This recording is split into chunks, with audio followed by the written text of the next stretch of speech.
What's going on, guys, and welcome back to the channel. We're back here in the old house today, still working on the kitchen.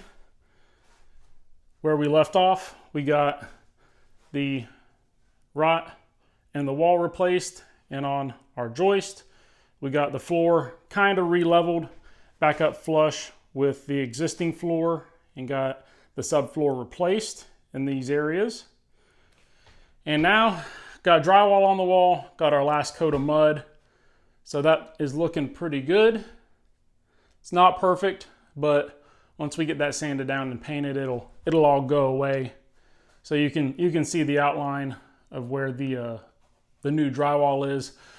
Unfortunately, with the multiple layers of stuff, although we did kind of bump out the studs to make it flush as possible, with the old plaster and slats and then the new drywall, it's not perfectly straight. It does kind of wave.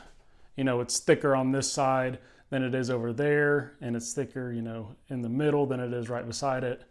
So may have a little bit of a visual of where that was replaced at, but there's unfortunately not really much we can do about it. You can really see it now just because the mud is still wet because I just put it on there. But without tearing everything out and redoing it so it's straight, it kind of is what it is.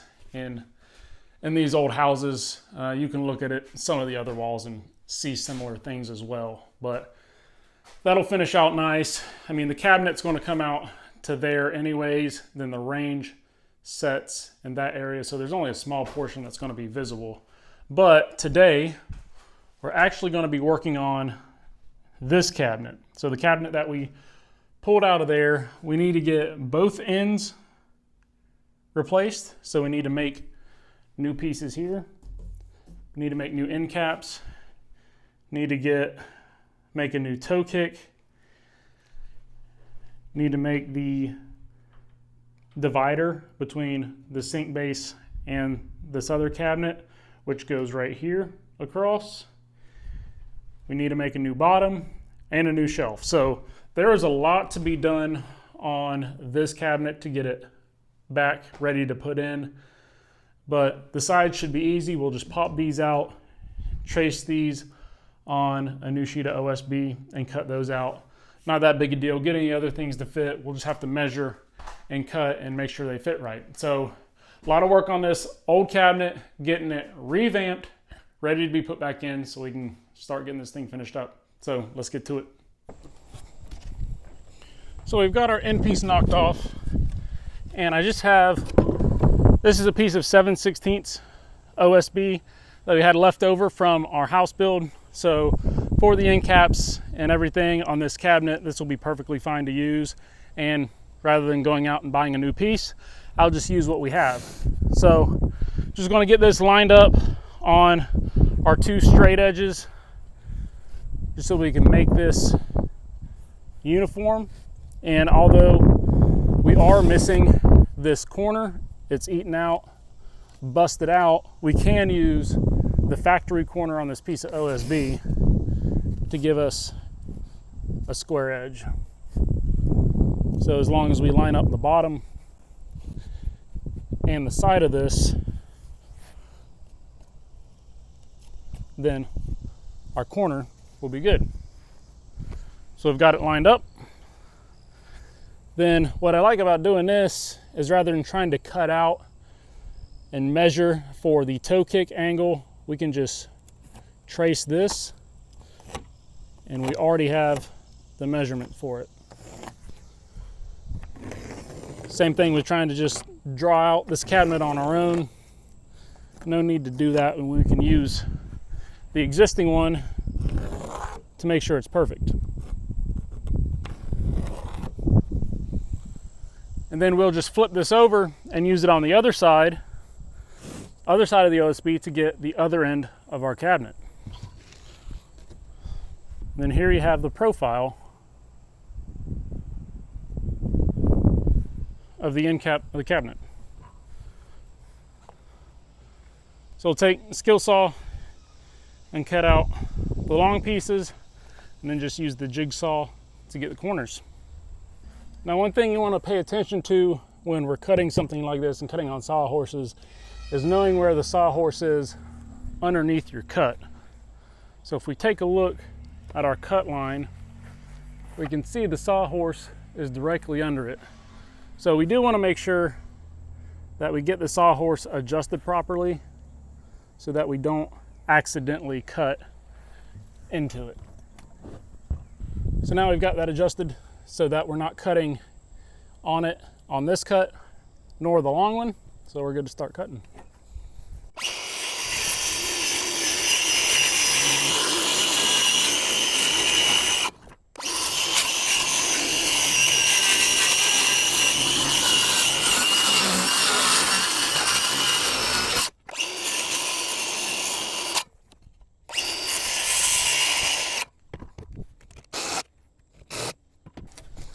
And there you have it.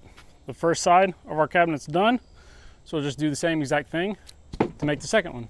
So with the side set up against our cabinet, we've got our finish nailer. And just gonna pull this top piece up flush with the top of the cabinet and making sure that it's flush against this top corner.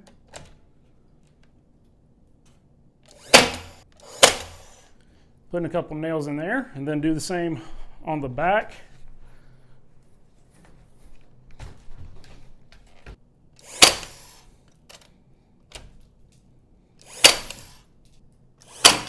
Okay, now that I got this secured, I'll just take and make sure that the front side of this is nailed into our OSB.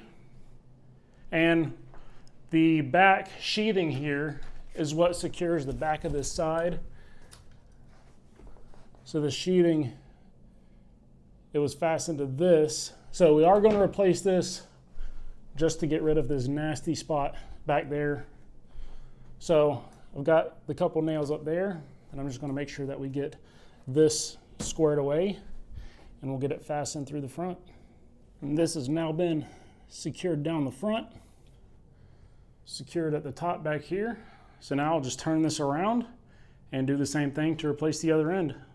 And now not only have both ends of the cabinet now been replaced, but I got the new 1/8 inch piece of plywood on the back, got that ripped down to size and nailed on here.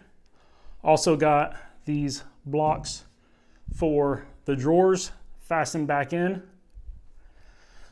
Got a new 2x4 on the bottom in the back, as well as a new one going across the front for the toe kick. Got a piece of 3/4 subfloor cut out to fit in the bottom, which it fits very nicely. And then I just have this one sitting in here.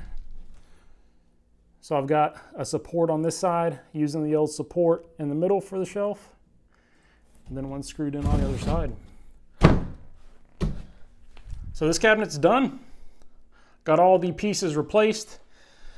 Now what I'm going to do is probably just to get all this sealed and looking nice, I will probably go ahead when I paint the face of it, just literally paint the entire cabinet just to help seal off this one as well as seal the old one, just with all the nasty junk and the terrible look. It'll be a little bit hard, you know, painting underneath, but I think it's doable. It'd finish off the inside a lot nicer and make it look a lot better. So we got this done, and go ahead and start sanding this, which I will sand this, the face of this. I'll get it set back in the kitchen, but get this sanded before I put it back in, just because it'll be easier to sand and able to work around it and be in a different position rather than trying to set it back in and then work, you know, just in front of everything. So I've got this done, ready to start getting these cabinets sanded. So good bit of sanding work to do, you know, the face of the cabinets and the face of that top, whatever you want to call it, in the trim is not too bad. But then all the crevices of the doors and drawers is just going to take a while. So sanding is one of the things that I enjoy doing the least, but as far as projects and the finish, sanding is one of the most important aspects of it. So that's kind of how it goes. Don't enjoy it, but it's important to do. So we'll get into sanding and get these things ready to paint.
Gotten all the doors and drawers sanded down. So these are all done and ready to go. Looks really good without that dark finish on them, honestly. Just like the cabinets themselves. So now want to get all the cabinets wiped down, start getting the guides and rollers taped up, and get things ready for paint. So get these wiped down, taped up, get plastic put on the walls and the ceiling, get things covered up so we can spray. I got primer and paint for this. So I won't cover up this because I'll go ahead and spray this with primer. So we can get the plastic put up and then I'll come back to you when we're ready to start spraying. All right, check it out. We got plastic on everything. Got ceiling covered, walls covered,